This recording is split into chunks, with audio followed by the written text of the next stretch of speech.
জুই Jeet stories চ্যানেলে সবাইকে স্বাগত। একটা কোরালের শুধু তার কাটিংটা দেখো।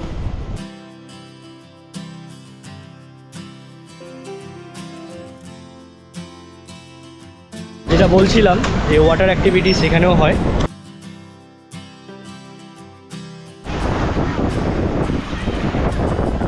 ওর এত মন খারাপ করছে, ও বলছে আরও 7 দিন এখানে থেকে যাবোই না।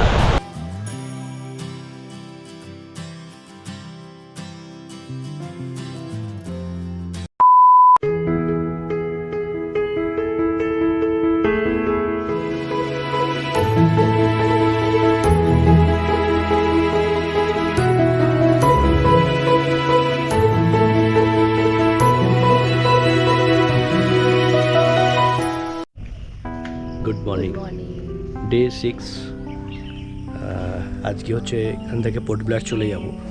তবে তার আগে তোমাদেরকে যেটুকুনি সময় আমরা থাকি, যেটুকুনি আমরা পেয়েছি যাওয়ার আগে, নেলটা আরেকবার তোমাদের সঙ্গে শেয়ার করব।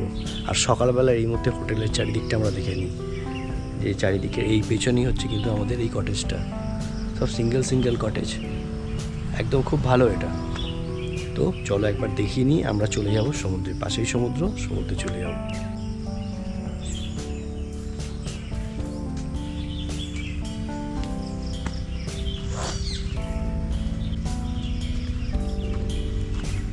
কিন্তু এরকম বিরাট বড় জায়গা আছে, বাচ্চাদের খেলার জায়গাও রয়েছে।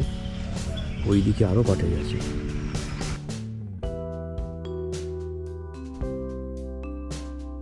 এখানে চাইলে ক্যান্ডেল লাইট ডিনারও করতে পারবেন। আর এখন এদের কিন্তু এখন গাছে আমও হয়েছে।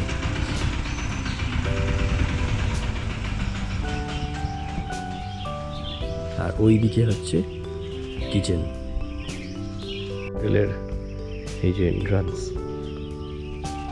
এই দিকে চলে যাচ্ছে, কালকে গেছিলাম লক্ষ্মণপুর বিচ, সানসেটের জায়গাটা। আর এদিকে হচ্ছে ন্যাচারাল বিচ। কালকে দুপুরের এসছিলাম যখন, তখন কিন্তু এরকম অবস্থা ছিল না।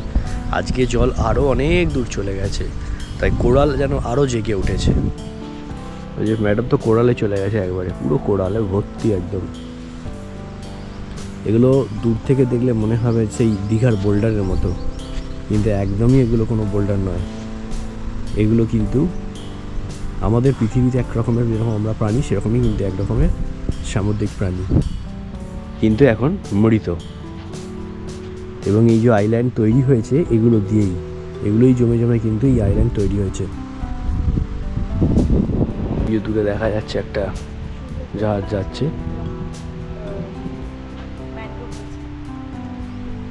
যে গাছগুলোর কালকে ছবি তুলছিলাম আমরা, এখন সেই গাছের এখানেই চলে এসেছি, কারণ জল আরও অনেক দূরে। ওই যে পেছনে হচ্ছে দেখাচ্ছি, জাস্ট এরকম। এবং পুরো ম্যানগ্রোভ অরণ্য যাকে বলে, সুন্দরবন এই রকম গাছেই ভর্তি। এই হচ্ছে গিয়ে ম্যানগ্রোভ, দেখতে পাচ্ছ। সুন্দরবনে গিয়েও তোমাদেরকে দেখিয়েছিলাম ম্যানগ্রোভের বিশেষত্ব, যেটা শ্বাসমূল ঠেসমূল, সেটাও দেখতে পাচ্ছ। সব থেকে মজার দেখো, যেটা আমরা তোমাদের সুন্দরবনে দেখাতে পারিনি, এই যে ফল থেকে যে গাছটা, এটাও কিন্তু হয়ে গেছে অলরেডি।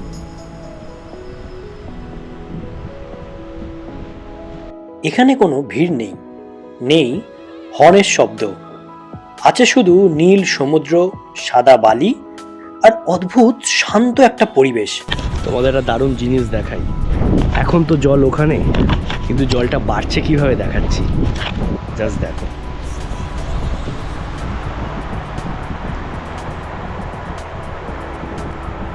জল আসছে,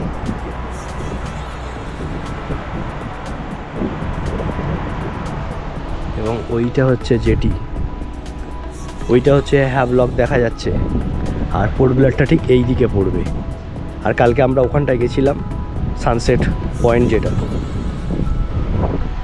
এই পুরোটাই হচ্ছে নেল আইল্যান্ড। একটা কোরালের শুধু তার কাটিংটা দেখো।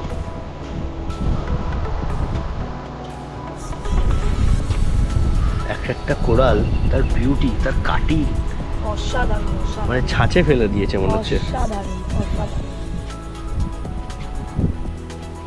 নেল আইল্যান্ডের নাম বদলে শহীদ দ্বীপ রাখা হয় 2018 সালে। এই নামকরণ করেন ভারতের প্রধানমন্ত্রী নরেন্দ্র মোদী যখন তিনি আন্দামান গেছিলেন। জল বাড়ছে, আমাদের সময় কমছে, আর কিছুক্ষণ পর আমরা এই নেল থেকে বেরিয়ে যাব। খুব মন খারাপ লাগছে। তবে ওই যে বললাম যে প্রথম 2-3টে ট্রিপ, সেরা ট্রিপের মধ্যে কিন্তু থাকবে হচ্ছে আন্দামান। আমি ভুলবো না, মনে থাকবে। এবং সেকেন্ড টাইম ভিজিট করার মতনই প্লেস, বারবার আসা যায়। এই দেখো তোমাদেরকে হ্যাভলকে যেরকম এই আনারসের মতো ফলগুলো দেখিয়েছিলাম, এখানে দেখো যেগুলো পাকা, কি সুন্দর লাগছে। কাঁচা পাকা দুটোই আছে। এটা হচ্ছে কাঁচা, এটা হচ্ছে কাঁচা, এটা হচ্ছে পাকা।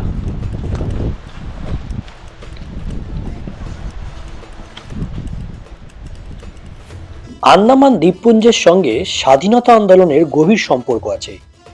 এখানে অবস্থিত ছিল কুখ্যাত সেলুলার জেল, যেখানে অসংখ্য স্বাধীনতা সংগ্রামী বন্দী ছিলেন এবং অনেকে প্রাণও দিয়েছেন। 2018 সালের 30শে ডিসেম্বর পোর্ট ব্লেয়ারে আয়োজিত অনুষ্ঠানে 3টি দ্বীপের নাম পরিবর্তন করা হয়। আমাদের মেনল্যান্ডে যতগুলো সি বিচ আছে এবং যতগুলো আমার দেখা, সকালবেলা মর্নিং ওয়াকে বেরিয়ে আমরা হচ্ছে কি যেরকম ঝিনুক কোড়াই না, ঝিনুক কালেক্ট করি, বেশ মজা লাগে করতে, আমি এখনও করি। এখানে দেখলাম সি বিচে ঝিনুকের কোনো ব্যাপার নেই, এখানে শুধু কোরালস, সে ভর্তি, এবং রং বেরঙের কালারিং কোরালসে ভর্তি। তো সেগুলো কিন্তু কোড়াতে পারবো না, কোড়াতে পারলেও সেগুলো সুন্দর করে এয়ারপোর্টে জমা দিয়ে তারপর আসতে হবে।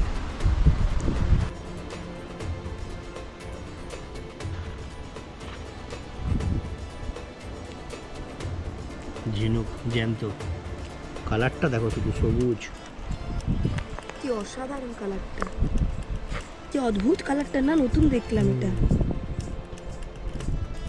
রংটা ফিঙ্গার কোরাল, কি সুন্দর রং।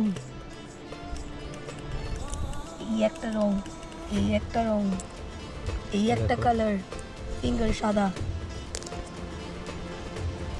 এই একটা কালার, ওয়াও। নেল আইল্যান্ডের নাম রাখা হয় শহীদ দ্বীপ, হ্যাভলক আইল্যান্ডের নাম চেঞ্জ করে রাখা হয় স্বরাজ দ্বীপ, আর রস আইল্যান্ডের নাম চেঞ্জ করে রাখা হয় নেতাজি সুভাষচন্দ্র বোস দ্বীপ। নেল ছেড়ে বেরিয়ে যাওয়ার শেষ মুহূর্তে, যেখানে সকালবেলা কিছুক্ষণ আগে তোমাদের দেখালাম, সকালবেলা এসেছিলাম, আর এখন ঘন্টা দেড়েকের মধ্যে অবস্থাটা দেখো। আমরা ওই গাছটায় কিন্তু গেছিলাম, ওই অবধি ছবি আছে, এইগুলো ওখানে গেছিলাম, সব এখন কিন্তু জল আস্তে আস্তে, আগে কালোগুলো অনেকটা জেগেছিল মনে ছিল, এখন দেখো কালোগুলো আস্তে আস্তে ডুবে যাচ্ছে জলের তলায়। অ্যাকচুয়ালি এগুলো কালো না, এগুলো কোরাল।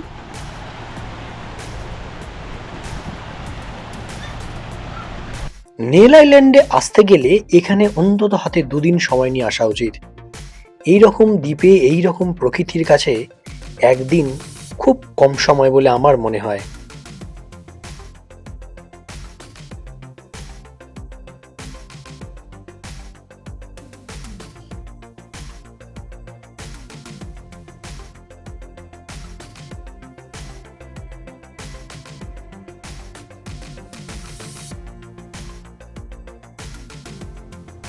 তো এসে পৌঁছে গেছি ভরতপুর বিচ।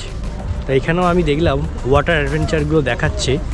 সেখানে হচ্ছে গ্লাস বটম 800 টাকা, স্নরকেলিং 1000, জেট স্কাই 600 টাকা, এরকম রয়েছে। তার মানে এখানেও হয়, বাট এখানে একদিন থাকলে ওটা হবে না, একটু 2 দিন এখানে থাকলে কিন্তু এগুলো করা যেতেই পারে, নাহলে খুব মানে শিডিউলটা খুব টাইট থাকে। তো আপাতত ভরতপুর বিচ, আমরা বিচে যাই, জাস্ট এরকম সবাই যাচ্ছে, আমরাও যাচ্ছি। এরকম দোকান কিন্তু অনেকগুলো সাইড সিনেই পাবে, এরকম দোকান। এবং এই হ্যাভলক আর নেল সুবিধা হচ্ছে আমাদের জন্য, বিশেষ করে বাঙালিদের, যে এখানেও সবাই বাঙালি, 80% বাঙালি, মানে আমাদের কোনো রকম সমস্যা হয়নি। যেটা বলছিলাম যে ওয়াটার অ্যাক্টিভিটিস এখানেও হয় এরকম।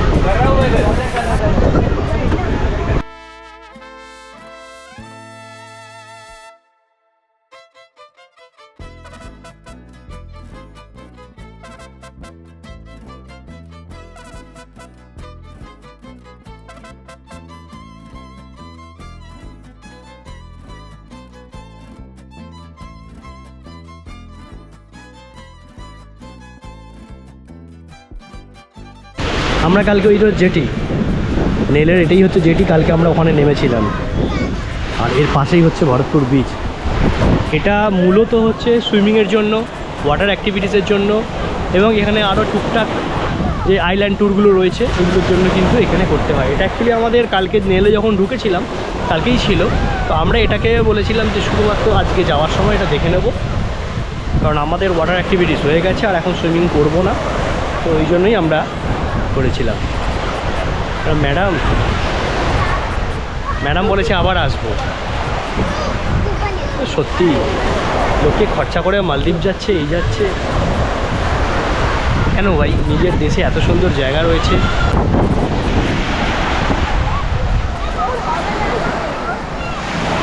এখানে বসারও জায়গা রয়েছে, এবং এখানে এসে কিন্তু বসে টাইম স্পেন্ডও করা যায়। শুধু ওয়াটার অ্যাক্টিভিটিস দরকার নেই, এমনিও বসা যায়, আরামসে বসে ভালো লাগবে।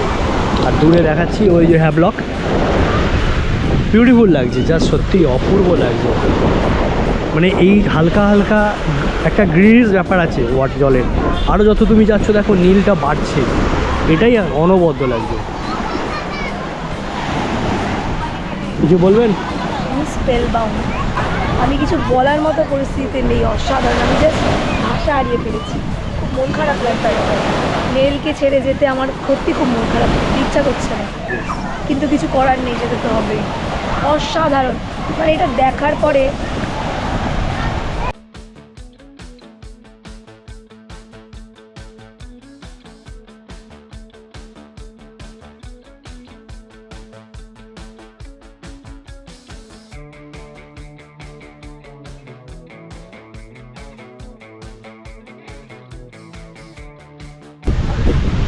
ওর এত মন খারাপ করছে, ও বলছে আরও 7 দিন এখানে থেকে যাবোই না।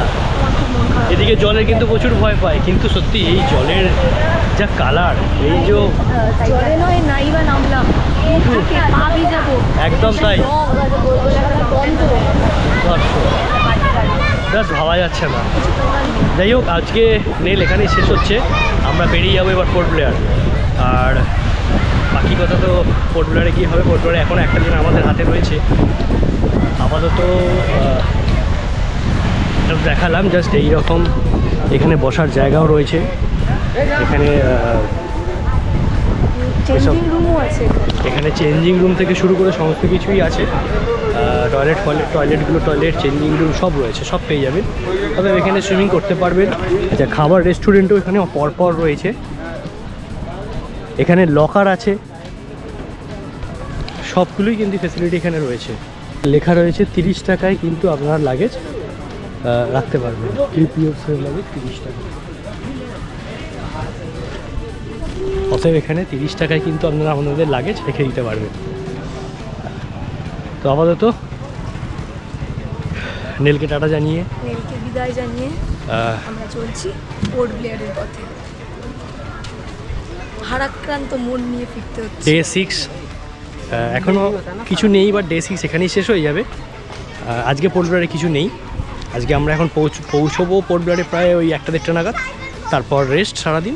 কালকে রয়েছে তো ডে 7টা আমি দেখাবো, ওটাও ইন্টারেস্টিং একটা জায়গা।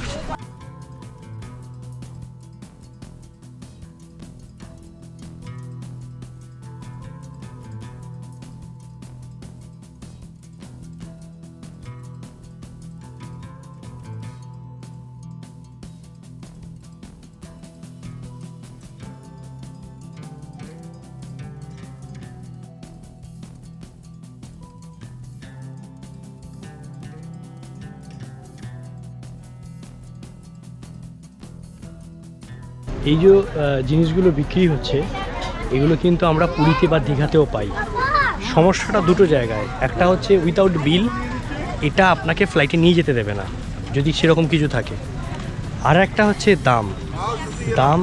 মোতির যে মালাগুলো, যেগুলো পুঁথি, মানে ওরা যেগুলো মুক্ত বলে, যেগুলো আমাদের পুরীর সি বিচ বা দীঘা সি বিচের ধারে 30 রুপিস, 40 টাকা, 50 টাকা এরকম, বা আমি খুব ম্যাক্সিমাম ধরলাম 100 টাকায় পাওয়া যায়। সেগুলো এখানে বলছে 1700 টাকা, 1000 টাকা, 1500 টাকা। কিন্তু সেটা নয় মানলাম, সেটাও কিন্তু উইদাউট বিল। সুতরাং এগুলো নেওয়ার আগে একটু দেখে নেবে। নেলকে বিদায় জানিয়ে আমরা এবার পোর্ট ব্লেয়ারের পথে।